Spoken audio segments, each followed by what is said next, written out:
नमस्कार, आप देख रहे हैं समाचार प्रसार। आपके साथ मैं हूं कृपानंद।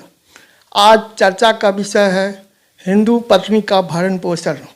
इस विषय पर चर्चा करने के लिए मेरे साथ एक खास मेहमान मौजूद हैं और वो हैं श्री कृष्ण कुमार शर्मा जी, जो कि दिल्ली हाई कोर्ट में सीनियर पैनल काउंसिल हैं। मैं अपने मेहमान अधिवक्ता श्री कृष्ण कुमार शर्मा जी का इस कानूनी परिचर्चा में अपना कीमती समय देने के लिए हार्दिक अभिनंदन करता हूँ। शर्मा जी, जैसा कि आप जानते हैं, घरेलू जीवन में बिना किसी औपचारिक मांग के अधिकारों की पूर्ति होती रहती है।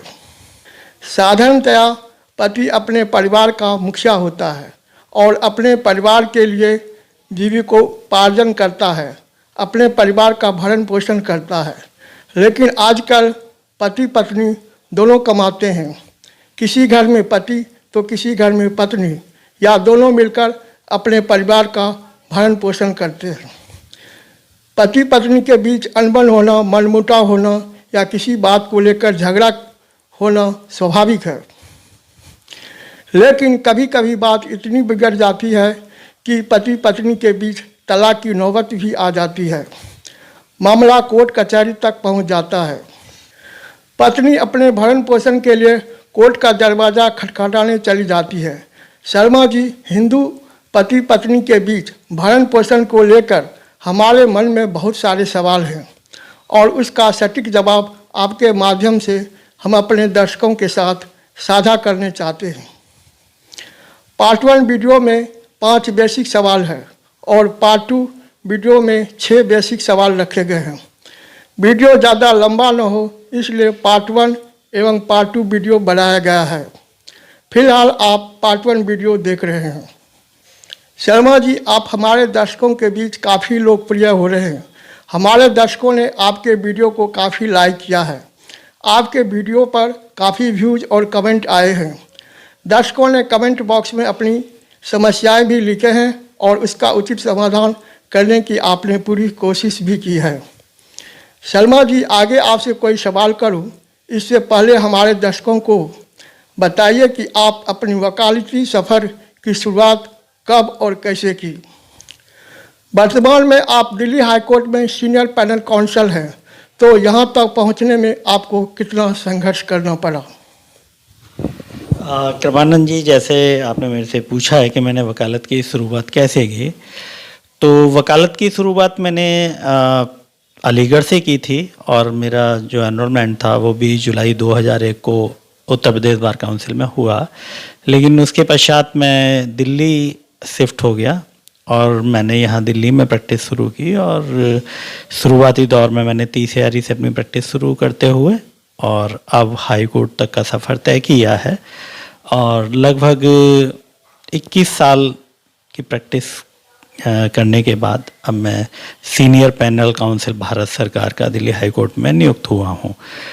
तो बस यही है कि अपने निरंतर मेहनत और लगन से हम कार्य करते रहे और कार्य करते करते करते करते बस अब भारत सरकार को लगा कि हमें पैनल काउंसिल बनाया जाना चाहिए, तो उन्होंने मुझे सीनियर पैनल काउंसिल नियुक्त कर दिया। तो यही अचीवमेंट है और इसके लिए मैं अपने दर्शकों से यही कहूँगा कि निरंतर लगन और मेहनत से कार्य करते करते एक ना एक दिन आपको सफलता ज़रूर मिलती है और उसी का ये परिणाम है। धन्यवाद शर्मा जी, आपने हमारे दर्शकों को अपने अचीवमेंट के बारे में बताएं।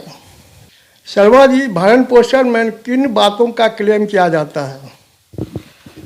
कृपानंद जी, जैसे आपने मेरे से पूछा है और पूर्व के कई वीडियो में मैंने भरण पोषण के बारे में बताया भी है। भरण पोषण में जो भरण पोषण का मतलब है वह पति के द्वारा पत्नी की पूर्ण जिम्मेदारी होती है कि उसके रहन सहन, खाने पीने और उसकी जो basic day to day needs हैं, जिसमें उनके कपड़े हैं, साज श्रृंगार का है खर्चे और जो पॉकेट एक्सपेंसेस हैं कि वो कहीं घूमने जाना चाहती हैं, कुछ खाना चाहती हैं, बाज़ार से कुछ लाना चाहती हैं, तो हर तरह के जो छोटे छोटे खर्चे हैं जो व्यक्ति के अपने मन की बात होती है, उन सबको पूरा करने के लिए जो आवश्यक चीज़ें हैं वह उसमें शामिल है। जैसे सिर्फ ऐसा नहीं है कि भरण पोषण में उसको रहने के लिए मकान दे दिया, खाने के लिए रोटी दे दी और पहनने के लिए कपड़े दे दिए तो यही सफिशिएंट है।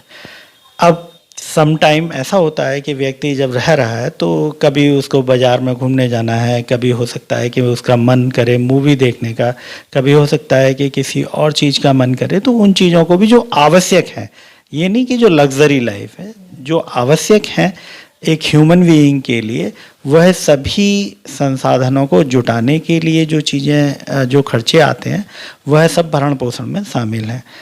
चाहे वो कभी हो सकता है कि ऐसा नहीं है कि खाली रोटी और सब्जी देना ही पर्याप्त है।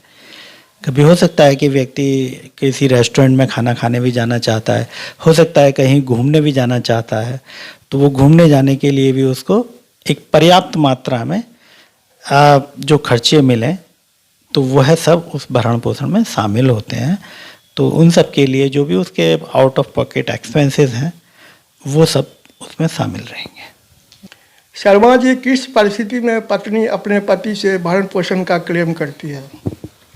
देखिए, कोई भी पत्नी अपने पति से तब भरण पोषण का क्लेम कर सकती है जब उसका पति उसकी उचित देखभाल नहीं करता, उसके लिए जो पर्याप्त जीवनोपयोगी जो चीज़ें हैं उनका ख्याल नहीं रखता, उसे प्रताड़ित करता है, या उसने उसको छोड़ दिया है, या वह उससे तलाक ले रहा है, या कोई अन्य ऐसी चीज़ है, दुर्व्यवहार वगैरह करता है, तो वो पत्नी अपने पति से भरण पोषण का क्लेम कर सकती है। क्योंकि जब वह उसका ख्याल नहीं रखेगा और उसको जो बेसिक नीड्स हैं उसकी वह जब नहीं पूरा करता है, तब वह पत्नी उससे अपना भरण पोषण मांग सकती है। शर्मा जी, यदि कोई पत्नी अपने पति से तलाक लेती है तो वह अपने पति से गुजारा भत्ता तो ले सकती है, लेकिन क्या वह पत्नी अपने पति के पैतृक संपत्ति एवं स्व अर्जित संपत्ति में दावा कर सकती है? कृपानंद जी, जैसे कि आपने मेरे से पूछा है कि अगर कोई पत्नी अपने पति से तलाक ले लेती है तो तलाक लेने के बाद भी जब तक वह अपनी दूसरी शादी नहीं कर लेती तब तक वह गुजारा भत्ता लेने के लिए एलिजिबल है, वह गुजारा भत्ता मांग सकती है, भरण पोषण मांग सकती है। लेकिन पति की स्वार्जित संपत्ति या उसकी पैतृक संपत्ति में पत्नी का तलाक के बाद कोई अधिकार नहीं है। इवन तलाक से पहले भी उसका अधिकार नहीं होता। जब तक पति जीवित है तब तक वो उसकी स्वार्जित संपत्ति में दावा नहीं कर सकती। कुछ राज्यों में उसमें पत्नी का नाम डाल दिया जाता है और उसे बराबर की अधिकारनी माना जाता है स्वार्जित संपत्ति में, लेकिन पैतृक संपत्ति में उसका अधिकार नहीं होता जब तक पति जीवित है। तो पैतृक संपत्ति में तो उनका कोई अधिकार रहेगा ही नहीं, क्योंकि जब तक पति के माता पिता जीवित हैं तब तक उनका अधिकार है, और उनके माता पिता के देहांत के बाद फिर पति और उसके बच्चों का अधिकार होगा, पत्नी का अधिकार उसमें नहीं होता। पत्नी का अधिकार पति की मृत्यु के बाद उसमें बनता है। तो स्वार्जित संपत्ति में भी उसका अधिकार तब तक नहीं है। अगर उसने तलाक ले लिया तो कोई अधिकार उसका नहीं रहेगा। तो तलाक लेने के बाद तो कोई भी अधिकार उसमें नहीं बनता। तो यही है कि अगर पत्नी ने तलाक ले लिया है तो वो केवल और केवल अपना गुजारा भत्ता या भरण पोषण मांग सकती है, और वो भी उस कंडीशन में जब वह स्वयं सक्षम नहीं है या वह स्वयं नहीं कमाती। अगर वह स्वयं अर्न कर सकती है और कमाती है तो वह गुजारा भत्ता भी उसको नहीं मिलेगा, या फिर उसने कहीं दूसरी शादी कर ली है पति से तलाक लेने के बाद, तब भी उसको गुजारा भत्ता या भरण पोषण नहीं मिलेगा। शर्मा जी, हमारे दर्शकों को बताइए कि भरण पोषण की राशि निश्चित करने के लिए अदालत किन बातों को ध्यान में रखती है? देखिए, भरण पोषण की राशि निर्धारित करने के लिए सबसे पहले यह देखा जाता है कि पति की आय कितनी है। तो पति की आय और उसका जो रहन सहन का स्तर है उसको देखा जाता है, और उसी के आधार पर भरण पोषण जो है कोर्ट निर्धारित करती है। क्योंकि बियॉन्ड उसकी इनकम कोई भी कोर्ट भरण पोषण देने का दावा या निर्धारण नहीं कर सकती। अगर एक व्यक्ति मान लीजिए 10,000 रुपये कमाता है तो कोर्ट उस पर 20,000 रुपये का भरण पोषण का निर्धारण नहीं कर सकती कि वो अपनी पत्नी को 20,000 रुपये दे। वो अपनी आय में जो उसकी आय है और जो उसका अपना रहन सहन का स्तर है उसके अकॉर्डिंग ही निर्धारित करेगी, क्योंकि सुप्रीम कोर्ट का कहना है कि जो पत्नी को मेंटेनेंस मिलेगा वो इक्वल स्टेटस पर मिलेगा जो उसके पति का स्टेटस है, जो उसका आर्थिक और सामाजिक स्तर है, उसी आर्थिक और सामाजिक स्तर पर उसको भरण पोषण मिलेगा। पति उसको बराबर का इक्वल आर्थिक और सामाजिक स्तर प्रदान करने के लिए अधिकृत है। शर्मा जी, मैं अपने दर्शकों की तरफ से ये जानना चाहता हूँ कि कोर्ट कई बार होता है कि जैसे मान लीजिए कोई अर्निंग है 10,000 रुपये, उसकी पति कमा रहा है, तो क्या वो उसका 20 या 25% कोर्ट निर्धारण करता है अमाउंट, इस तरह का प्रतिशत क्या, या ऐसा है जैसे आपने बोला?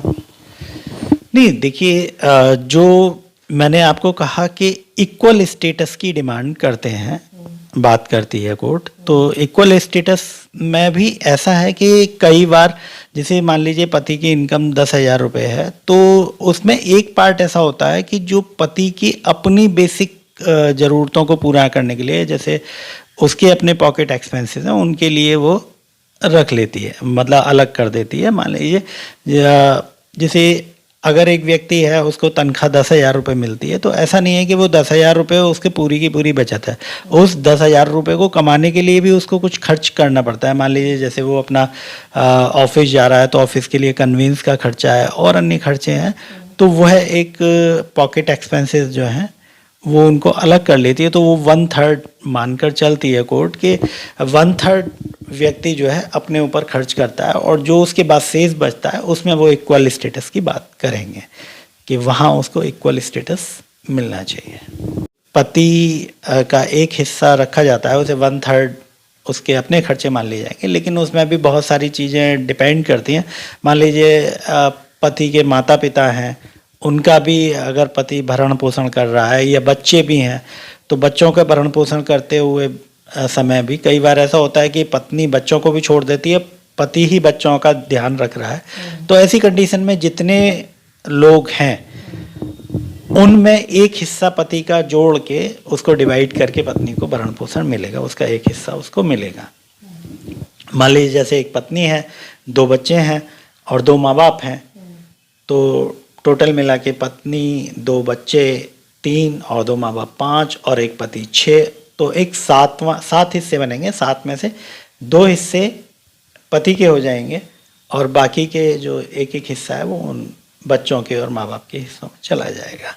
तो इस तरह से कोर्ट उसको निर्धारित करेगी कि पत्नी को कितना हिस्सा मिलेगा, बच्चों को कितना हिस्सा मिलेगा, और अगर बच्चे पत्नी के साथ हैं तो पत्नी और बच्चों का जो भरण पोषण है वो पत्नी को मिलेगा, और अगर बच्चे पति के साथ हैं तो पत्नी को केवल अपने हिस्से का ही भरण पोषण मिलेगा। शर्मा जी, ये बताइए कि किन स्थितियों में पत्नी को पति से भरण पोषण नहीं मिलता है?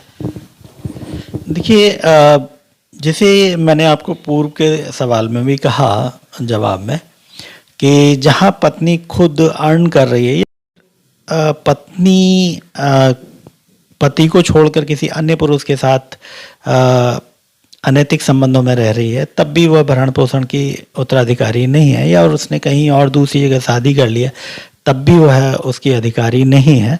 और अगर वो चरित्रहीन है, कुछ जगह ऐसा है जहाँ पति विवश है उसके क्रियाकलापों के द्वारा कि वह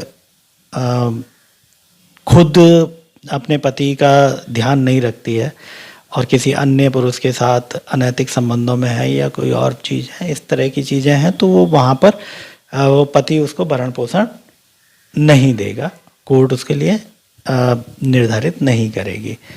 तो कोर्ट बहुत सारी चीज़ों को ऑब्जर्व करती है। कई बार ऐसे भी होता है कि पति को जो पत्नी छोड़ के चली जाती है, तो इस स्थिति में नहीं, अगर पत्नी छोड़कर चली जाती है तो वहाँ भी यह देखा जाएगा कि किन कारणों से पत्नी ने पति को छोड़ा है। कई बार ये होता है कि पत्नी क्रूअलिटी करती है पति पर, कई बार ऐसा होता है कि पति की क्रूअलिटी की वजह से, अगर मान लीजिए पति रोज उसे मारता है, पीटता है, उसको गाली गलौज करता है, तो ऐसी कंडीशन में अगर पत्नी उसे अपने पति को छोड़ देती है तो भरण पोषण में मांगने की अधिकार नहीं रहती है।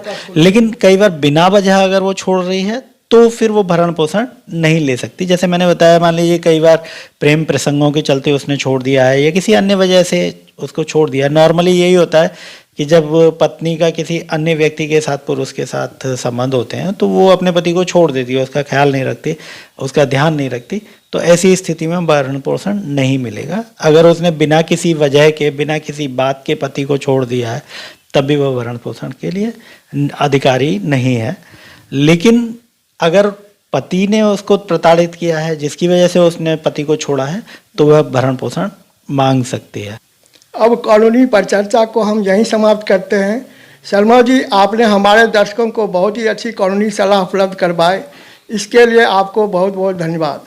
हम अपने दर्शकों से कहना चाहते हैं कि यदि ये परिचर्चा आपको अच्छा लगा है तो इसे लाइक करें, अपने दोस्तों को भी शेयर करें। आप समाचार प्रसार चैनल को सब्सक्राइब करना न भूलें। बेल आइकन को जरूर दबाएं ताकि आपको हमारे न्यूज़ का नोटिफिकेशन मिलता रहे। अब हम आपसे विदा लेते हैं, फिर मिलते हैं एक नई खबर के साथ। तब तक आप अपना ख्याल रखें, खुश रहें, हमारे न्यूज़ चैनल से जुड़े रहें। धन्यवाद। नमस्कार। नमस्कार।